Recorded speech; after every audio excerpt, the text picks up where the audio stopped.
Hello बच्चों, आइए प्रश्न को पढ़ते हैं। प्रश्न यह है, निम्नलिखित फलनों का प्रांत व परिसर ज्ञात कीजिए। फलन दे रखा है f(x) बराबर x की घात 2 माइनस 1। आइए सर्वप्रथम प्रश्न की मुख्य अवधारणा को जान लेते हैं। मुख्य अवधारणा।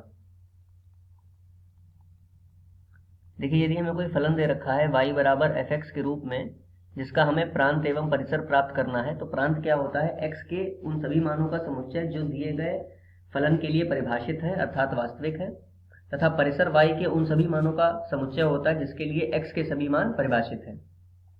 तो आइए इस मुख्य अवधारणा के आधार पर प्रश्न को हल करते हैं।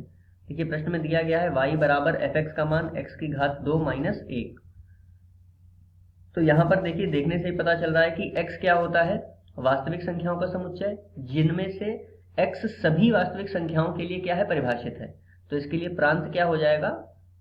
प्रांत हो जाएगा r, अर्थात सभी वास्तविक संख्याएं। अब देखिए, बात करते हैं परिसर के लिए।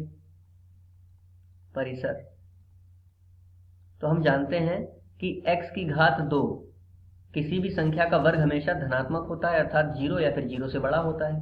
अब यदि इसको हल करें, दोनों पक्षों में -1 कर देते हैं, तो x की घात 2 माइनस 1 बड़ा या बराबर होगा 0 माइनस 1 के। अब देखिए, x की घात 2 माइनस 1 किसका मान है? y का। तो y का मान क्या प्राप्त हो जाएगा? 0 में से 1 गया -1, अर्थात यहाँ से हमें पता चल रहा है परिसर क्या होगा? y का मान -1 से बड़ा या फिर बराबर। तो -1 से लेकर, क्योंकि -1 सम्मिलित है तो -1 बंद अंतराल में कर लेंगे, कॉमा कहाँ तक? -1 से बड़ा, कहाँ तक? अनंत तक। तो ये हो जाएगा इसका परिसर और ये होगा इसका प्रांत। तो मुख्य अवधारणा के आधार पर ये दिए गए प्रश्न का उपयुक्त उत्तर है। आशा करते हैं आपको समझ में आया होगा। धन्यवाद।